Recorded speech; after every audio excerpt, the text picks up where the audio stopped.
Greetings and welcome to the Fan Perspective. I'm your host Nathan Lyle, and this is NBA Weekly, the show where once a week I talk about things that happened recently in the association and things I'm looking forward to on the upcoming schedule. And so first of all, some of the things I want to talk about, the Eastern Conference playoffs is actually getting interesting. Some exciting things have been happening all over in the standings. The Hornets, they had a 5-game winning streak, fought their way back into 8th place. And then they had a 2-game losing streak, got knocked right back out.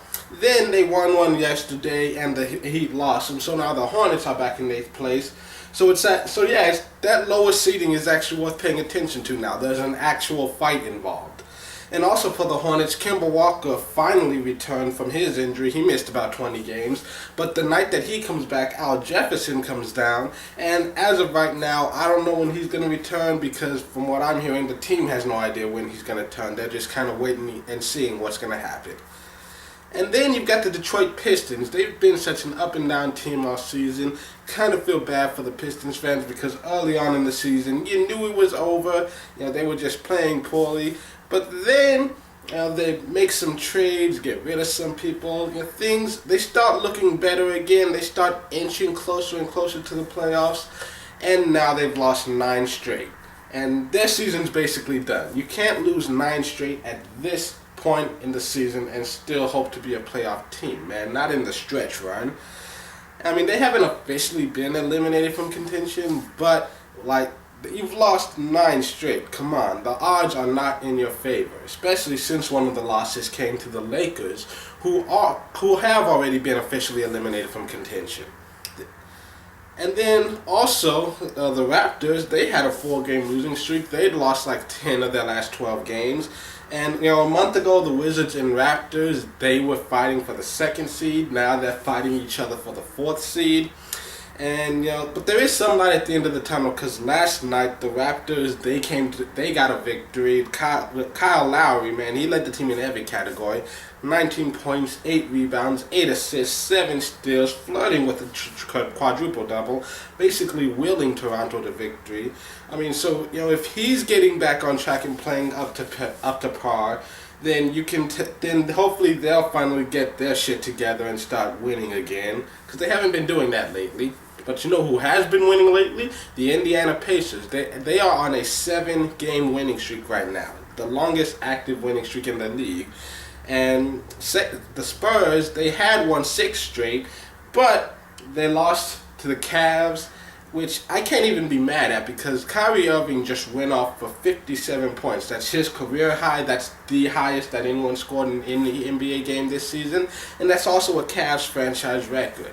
And so Kyrie, he's definitely happy with the new roster that he's got because now that there's talent around him, teams actually have to play defense. They can't just send 4 or 5 people to shut him down and hope no one else makes a shot. Because if they just double teaming him when you've also got LeBron on the floor, that's a risky thing. And he's had 2 50-point games this season. Both of them here in 2015. His 2 highest scoring games. So yeah, he's definitely happy with the new roster. And then some other player news. Hassan Whiteside got suspended for elbowing a guy in the back of the head. Russell Westbrook has had 2 triple-doubles this week, trying to add to that MVP conversation. And also it's something else very, very hard to believe. Tim Duncan, he's going to turn 39 pretty soon. And yet there are still things in his career that apparently even he hasn't done. On Sunday, for the very first time ever in his career, he did not make a single field goal in a game. He's played in over 1,300 games in his career. That's just amazing.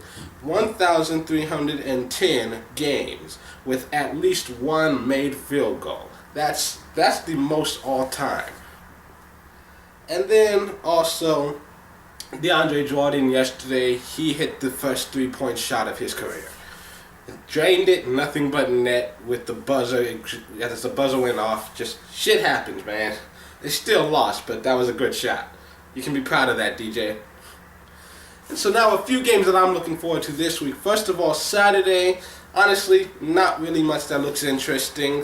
Sunday, you got another great showcase on ABC. You've got Bulls at Thunder, and the Thunder and Pelicans right now, they're tied for that 8th spot, and I think the Pelicans own the tiebreaker, so they've got it. So right now, these two teams are neck and neck. The Thunder cannot afford to give games away. Then again, the Bulls still a top 4 team in the East, and they did manage to beat the Thunder earlier this month. You've also got the Rockets at Clippers, and last I checked, the Clippers were a game and a half behind the Rockets for 4th place in the Western Conference, so this could really shake things up in the standings. And I wouldn't say the Rockets are reeling, I don't know if that's the right verbiage, but you can definitely tell watching them play that sometimes it seems like the season has kind of caught up with the Rockets. Like, you can tell that the long grind has you can tell they've had a long fight by this point. It's just, though James Harden doesn't seem like the same dominant player that he used to be. That's just me personally. And it's also, this game is a chance for the Clippers to sweep the season series with the Rockets. And on Monday, you've got Raptors at Pacers, and Pacers easily playing their best basketball of the season. That's undeniable.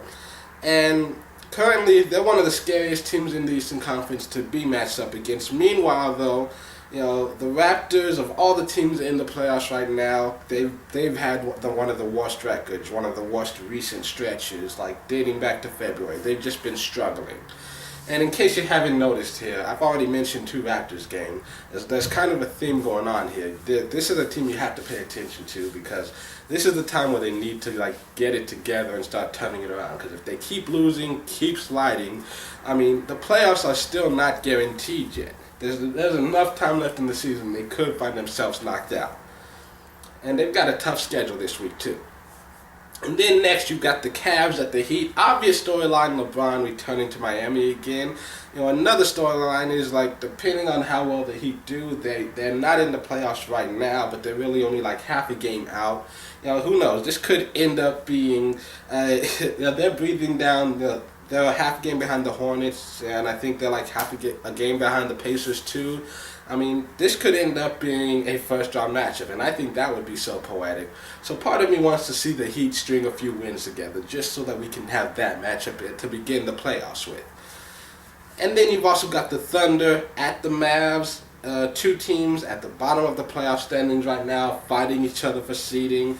Thunder, I think with their win no, not the Thunder, the Mavs. I think the Mavs, with their win last night, they moved back up into 6th place. I'm not sure, because I think they're tied with record with the Spurs. I'm not sure who owns that tiebreaker. I'll have to check again. Either way, because right now, Thunder barely, and Thunder, they're just barely out of the playoffs right now. And the Mavs, if they can string a few losses together, they'd be out of the playoffs as well. So this game could have a huge effect on the standings. Then on Tuesday, you got a few games that could potentially be interesting, but if you've got other plans, don't feel bad. You're not really missing much. And then Wednesday, you've got Pacers at Bulls, the final regular season meeting between Central Division rivals, and Indiana has a chance to win the series. And I'm also interested to see if their winning streak is still alive at this point, how long can they keep it going? Because this would be a huge statement win for them as well. And you've got also the Spurs at the Bucks, and that's mainly just because both of these teams right now 6th in their respective conferences. And you've also got some fun individual matchups to look at. You've got the young one, Michael Carter-Williams, against Tony Parker. You've also got Kawhi Leonard versus Giannis Antetokounmpo. I'm not even going to try to spell that. But so those could be, it might be fun to watch. And then you've also got the Hawks at the Warriors. Easily, that's one's a must-see game. You've got the 2 top teams in the league in what's expected to be a finals preview. These are the only teams right now with over 50 wins. So, if they meet in the finals, this game could help decide home court advantage. And the Hawks, they grabbed the win the first time they faced off, but that was in Atlanta, and the Warriors are the only team in the NBA with a better home record than the Hawks. So, and then on Thursday, There's only one game that holds any playoff value for both teams, and that's Pelicans at Suns. And, the Suns are still technically in the playoff fight, but people have stopped talking about them, not because the Thunder seem to have found their rhythm and the Pelicans playing so well. And, let's be honest, the Suns, they fell off. That's all there is to it. But they are still technically in the fight, and if they can string some wins together, especially against some playoff teams, they'll be in the conversation again. And then Friday, easily the best night of the week. They've got like 10 games, so cancel all your plans and just stay inside, plan it in front of your TV, or whatever screen you watch the other games on. You've got Pacers at Cavs, and as of recording this video, this is the first round matchup. Cavs number 2, Pacers number 7. And these are the two of the hottest teams in the Eastern Conference right now. And Pacers have a chance to win the season series here. They currently have a 2-1 lead on it. And then you've got the Raptors at Bulls. The Bulls have a chance to wrap up the season series and fend off the Raptors. Extend that lead on their on that top. And then you got Hawks at Thunder. The Pelicans trying to stay in the playoffs. They have a lot of help this week just because the Thunder have a tough schedule. You've also got the Grizzlies at Mavs. This could very easily be a first-round matchup. I'd prefer to see that as a first-round matchup. And then, win here could give the Grizzlies the season series. Last but not least, Pelicans at Warriors, because as of recording this video, this is a first-round matchup, and it's a chance for the Warriors to win the season series.